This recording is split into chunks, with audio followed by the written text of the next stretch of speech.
On va revenir sur l'affaire de Crans-Montana. Et oui, vous savez, ce bar, le Constellation, qui avait pris feu, etc. En Suisse. Eh bien, il y a de nouveaux éléments très intéressants qui continuent en fait à ternir l'image du couple et à ternir, au final, juste à exposer encore plus l'ignoble gestion de ces patrons-là pour leur établissement, puisqu'en fait, il y a carrément un email d'un fournisseur qui a été retrouvé, fournisseur qui les accuse de refuser une mousse inifugée, donc qui résiste au feu, pour des questions budgétaires, et qui date d'il y a quelques années. À côté de ça, on a découvert une nouvelle condamnation pour le patron, etc. Bref, c'est lunaire, on va revenir là-dessus, il y a pas mal de nouveaux éléments, et en plus, ils ont été pris à partie par les familles des victimes, j'ai oublié de le préciser, devant une audience qui s'est tenue il y a quelques jours, ils se sont fait déglinguer.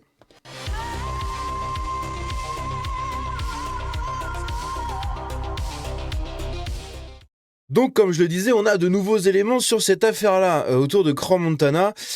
Ici, par exemple, on a des images de l'intérieur du bar après l'incendie, du coup, qui ont été prises le lendemain du drame. On va regarder ça. Vous allez voir, ça fait peur. Ça fait peur à quel point, en fait, tout a cramé, quoi. Tout a cramé, littéralement. Ici, on voit que vraiment tout a brûlé dans tous les sens. La mousse au plafond et tout, elle est dans un état pas possible.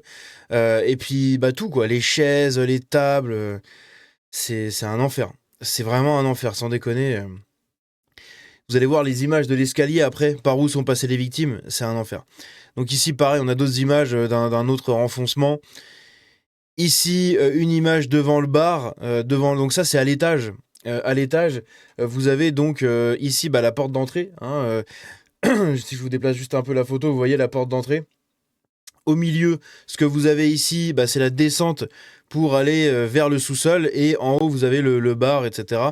Bar qui d'ailleurs, il y avait un extincteur qui n'a jamais été utilisé.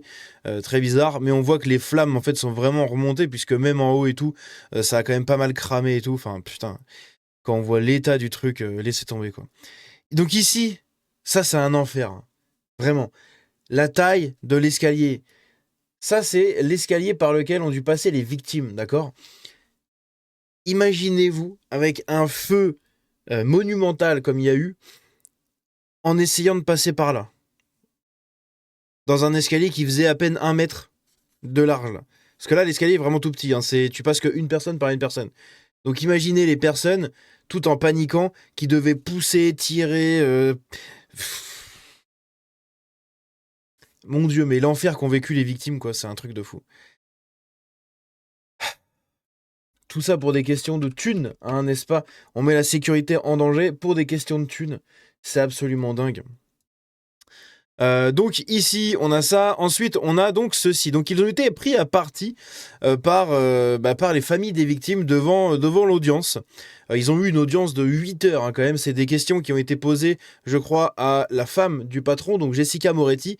Pendant 8 heures, en fait, les flics et les avocats et tout posaient des questions. Et devant le tribunal, il y avait toutes les victimes. Enfin, toutes, non, mais il y avait des familles de victimes. Je vous laisse écouter ce que disent les familles des victimes. Comment ne pas les comprendre, tout simplement. Regardez-moi dans les yeux. J'ai tué mon frère, vous êtes fous. Regardez-moi s'il vous plaît. Vous êtes fous, vous ne tuez pas, vous êtes tué mon frère. Vous êtes fous. Arrête de faire ça, arrête de faire ça. Regarde-moi, putain. Regarde-moi, tu es belle. Tu as tué mon frère.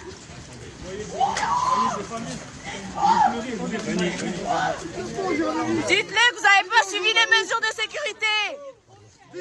Dites-le que vous n'avez pas suivi les mesures. Il est où mon fils? Vous avez tué 41 enfants vous avez tués. 150 victimes.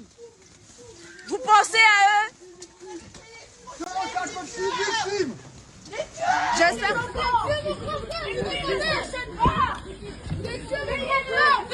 c'est bien sûr. Donc évidemment, mon côté très empathique me force à avoir de l'empathie pour eux, puisque c'est pas facile d'être dans une affaire comme ça et de se faire prendre à partie par les familles des victimes. Mais encore une fois, est-ce qu'on peut vraiment condamner ce qu'ont fait les familles des victimes à ce moment-là ? Je sais pas. Là, vous avez un autre point de vue. Mais pardon, mais oublie. Mon fils est mort. Mon fils est mort. Mon fils est mort. Il était brûlé. J'ai tué mon grand-père, c'est une salope, vous comprenez? Regardez-moi dans les yeux. Vous allez tuer mon frère, vous êtes fous. Regardez-moi s'il vous plaît. Non, vous ne tuez pas, vous allez tuer mon frère. Vous êtes fous. Arrête de faire ça. Donc c'est marrant parce qu'en fait on voit, enfin c'est marrant entre guillemets, hein, on voit une réaction très intéressante. C'est la femme qui, je pense que ce sont des larmes un peu enfin pas forcées, mais en fait elle est, je sais pas, elle semble à moitié déconnectée, triste, attristée, mais plus par la réaction des gens que par ce qu'ils ont fait en fait. C'est ça qui est très intéressant, c'est que voilà, elle est plus triste de voir la détresse des parents qui ont perdu des enfants qui ont perdu des grands frères, des grandes sœurs et tout. Elle est plus attristée par ça que par se dire à cause de moi tous ces gens sont morts en fait. C'est très étrange. Et lui à côté, bah il a aucune émotion. Il a vraiment aucune émotion. Il est peut-être un peu sous le choc et tout hein, aussi. Hein, évidemment, faut pas négliger ça. Il est sous le choc, je pense. Mais le mec va jusqu'à carrément leur tourner le dos et tout, genre. Enfin putain. Arrête de faire rien. Regarde-moi, putain. Mon fils, il est où? Donc il dit on est avec vous. On est avec vous, madame. Il faut qu'on y aille. Faut quand même avoir des burnes. Hein. Faut quand même avoir des sacrées burnes pour dire à des gens qui ont perdu leur enfant à cause de toi, de leur dire on est avec vous, madame, vous inquiétez pas, on est avec vous. Vous êtes honteux. De maladie. Vous êtes honteux. Il n'y a pas de désolé. Comment vous avez Comment On prendra nos responsabilités. On va assumer. On va assumer. On vous le promet, on est là pour la justice. Donc il a dit on est là pour la justice, on va assumer, on va prendre nos responsabilités. Non, hein, si tu peux avoir moins que la peine requise, tu auras moins que la peine requise. Hein, tu vas pas demander la peine maximale, etc. pour toi. Hein, tu vas pas t'auto-flageller. Hein, donc ça, c'est pas non plus ce qu'il faut dire aux gens. Hein. On va les payer trop cher. Allez, excusez-moi. Excusez-moi, laissez-nous passer. Faut vraiment vous pousser. Vous faites pas mal.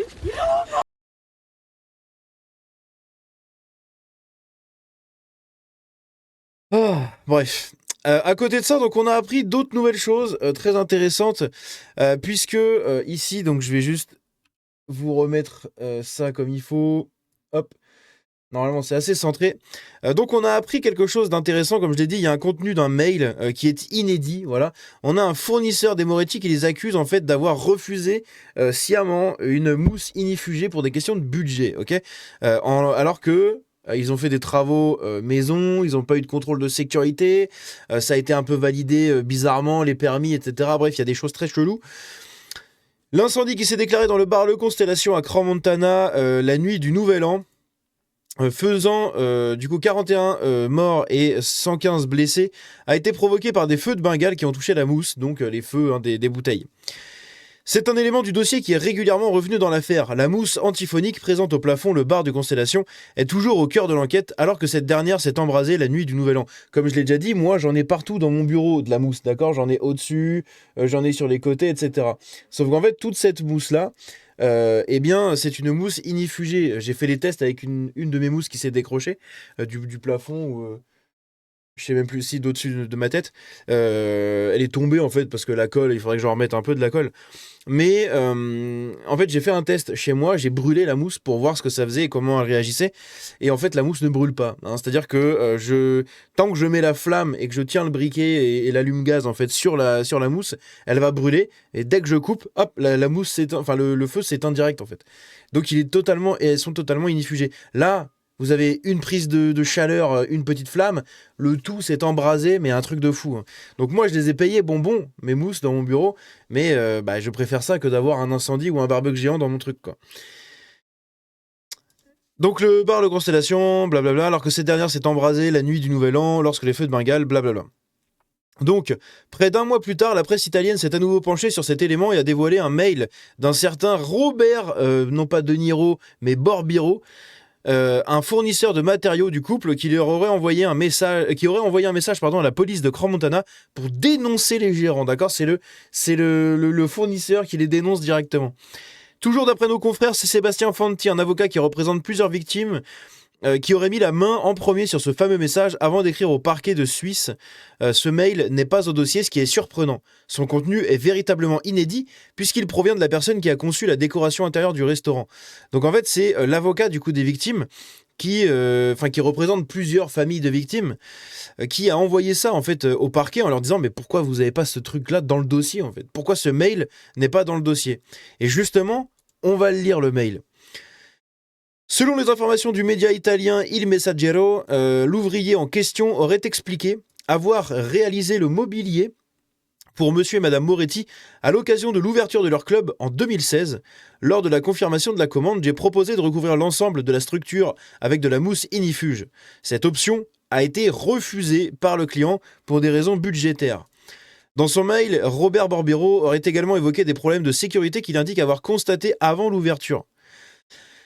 L'accès depuis la rue se fait uniquement par un petit escalier étroit. Donc ça, on l'avait vu, hein, c'est l'escalier que vous avez à gauche, ici, là, sur les photos, au niveau de l'entrée. Vous avez un petit escalier en bois, en fait, un escalier de, je sais pas, 5-6 marches, qui donne du coup sur la rue, hein, sur le mini parking qu'il y a devant, là. Et après, vous êtes sur la rue. Je vous en avais déjà montré plusieurs endroits, justement, de ça. Est-ce qu'on va voir des images ? Tiens, ce serait intéressant de voir si on peut voir des images. Merde, le Constellation à Crans-Montana. On va regarder vite fait comment c'est fait. En fait, je vais vous montrer, mais en gros, globalement, tiens, on a des photos, parfait. Voilà, donc c'est celui-là. Le Constellation, là, ça a l'air d'être celui-là. Non, c'est pas celui-là. Mais si, attendez. Si, c'est ça, c'est celui-là. C'est celui-là, en fait, c'est celui-là, mais les photos datent de 2017, ici. Mais en gros, ce serait bien celui-là. Putain, il n'y a pas des photos plus récentes, c'est un peu dommage, là. Est-ce qu'on a une photo ? Non, 2017 encore. Il n'y a pas Google Maps qui est passé par là, c'est bizarre. Bon, bah, il n'y a pas Google Maps, mais en gros, c'est bien ça, hein. C'est bien ici, en fait, ça, c'est devenu le Constellation plus tard. Et en gros, ici, vous avez... donc là, ça n'a plus rien à voir, donc je peux même pas vous montrer. Mais il faut retrouver, en fait, les photos de l'époque, quand le bâtiment était en feu, etc.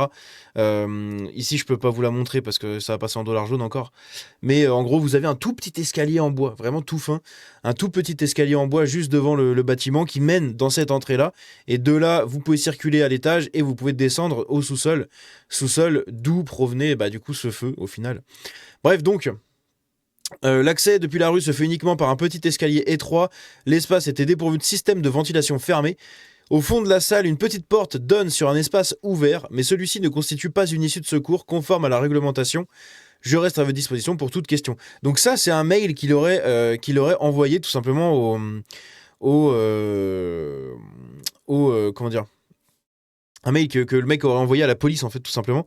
C'est quand même assez dingue que ce truc-là ne soit pas dans le dossier, en fait. Ça me fait halluciner, vraiment. J'avais pas lu la totalité du truc, j'avais lu que le premier pour la mousse, mais j'avais pas lu aussi pour la réglementation. Et en plus, enfin, les médias italiens indiquent que l'ouvrier aurait été aussi écrit à la police cantonale et à 2 inspecteurs sans jamais être convoqué. Rien n'explique pourquoi ces courriels ne sont pas au dossier alors qu'ils constituent des preuves clairement accablantes, susceptibles d'aboutir rapidement à une condamnation. Alors, rapidement une condamnation ou pas, j'en sais foutrement rien. Dans tous les cas, oui, c'est accablant, hein. Quand il y a un fournisseur qui te dit moi en 2016, je leur ai vendu des trucs, des mousses, ils n'ont pas voulu parce que ça coûtait trop cher. Et puis en plus, j'ai vu qu'apparemment, il y avait une porte derrière qui marchait pas. Enfin voilà, quand le mec te dit ça, que c'est un fournisseur, ça fait un témoignage de plus, c'est quand même très très louche. À côté de ça, on a une autre condamnation juste ici, tout simplement du patron, voilà, du patron, puisque il a été condamné en 2020 pour avoir servi de la vodka à des filles, à des jeunes filles âgées de 17 ans. D'après les documents consultés, encore une fois, on l'a vu dans les vidéos, il y a plein de jeunes, hein, la moyenne d'âge, ça devait être 18 ans, quoi, hein, avec des plus vieux, des gens d'une vingtaine d'années, et surtout beaucoup de gens en dessous des 18 ans. Donc encore une fois, 17 ans et demi, bon, même si légalement il n'a pas le droit, je veux dire, moralement, c'est pas très grave, ok, de servir de l'alcool à quelqu'un qui a 17 ans et demi. C'est pas non plus la mort, hein, 6 mois plus tard, paf, il a 18 ans, ça change rien à sa vie. En revanche, quand tu vois qu'il y a des gosses de 16 ans qui étaient dans cette soirée, qui ont forcément bu de l'alcool, là, quand le truc a pris feu et tout, c'est grave, hein, parce que parmi les victimes, il y avait des victimes de 16 ans. 16, 17 ans, d'autres 18 ans, etc. Apparemment, il y avait même une gamine de 15 ans qui a disparu, que personne n'a retrouvé d'ailleurs, je crois. De 15 ans. 15 ans, qu'est-ce que tu foutais dans une soirée comme ça? Je veux dire, à un moment, il faut arrêter les conneries. T'envoies pas ta gamine de 15 ans dans une soirée comme ça. Bref. Donc, d'après les documents consultés par le Figaro, plusieurs jeunes filles de 17 ans ont consommé de la vodka dans le sous-sol du Constellation dans la nuit du 8 au 9 février. J'en ai marre de ces sites qui mettent des vidéos en fond et des musiques, là.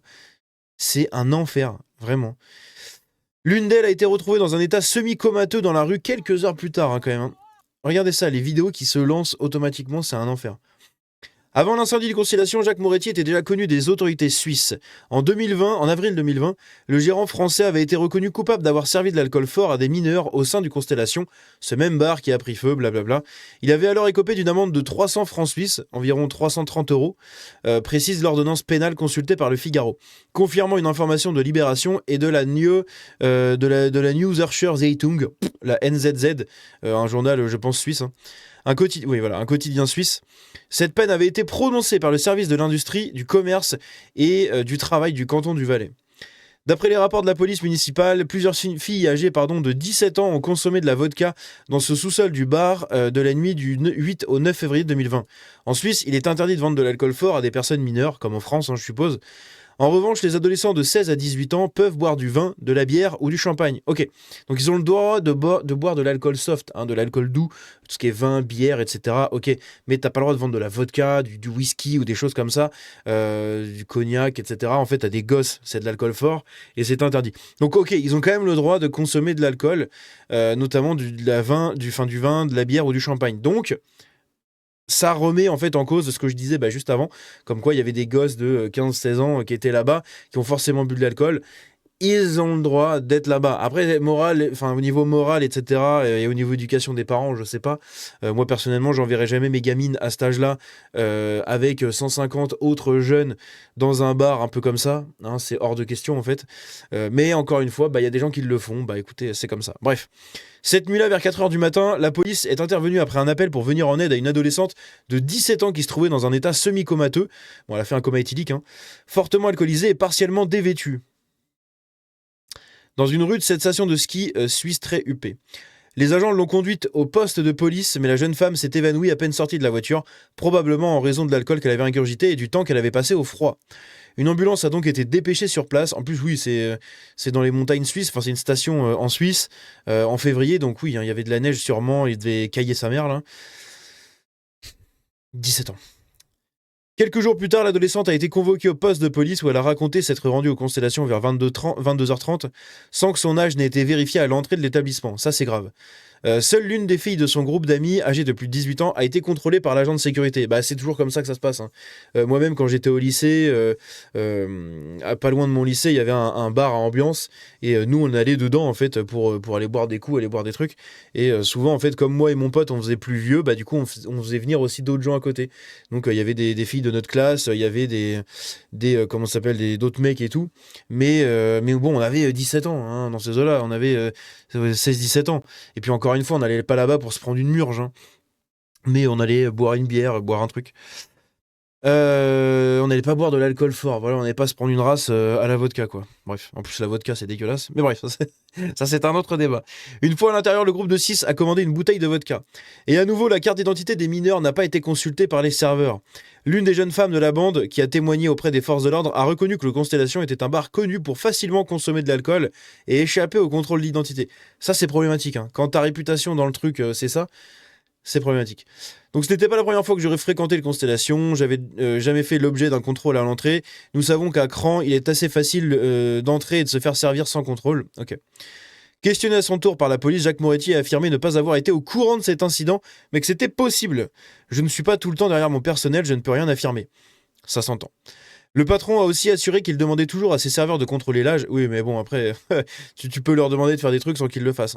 Quoi qu'il arrive, je demande à mon personnel de demander les cartes d'identité, blablabla, blablabla. Ok. Donc c'est intéressant, mais voilà, il y avait pas mal de petites affaires autour de ce cher ami Moretti et de son entreprise, n'est-ce pas ? C'est assez lunaire, encore une fois, et c'est assez grave, notamment quand bah, quand on voit en fait la détresse et ce que ces gens ont provoqué par pure négligence volontaire, hein, encore une fois, de refuser de mettre une mousse pour soucis budgétaires, etc. Tous les autres soucis qu'il y a autour des contrôles qui ne sont pas effectués ou du moins pas effectués correctement. Bref, c'est quand même assez fou. Et puis il y a aussi ce côté un peu mafia, un peu bizarre, mafia corse notamment, et surtout au niveau de comment il a acheté en fait ces boîtes-là. Bref, il y a pas mal de petites choses. Je vous invite à aller voir mes précédentes vidéos sur le sujet si vous en voulez plus, mais voilà ce que je peux vous dire pour ces dernières infos. Dites-moi ce que vous en pensez dans les commentaires, on se dit à bientôt, ciao.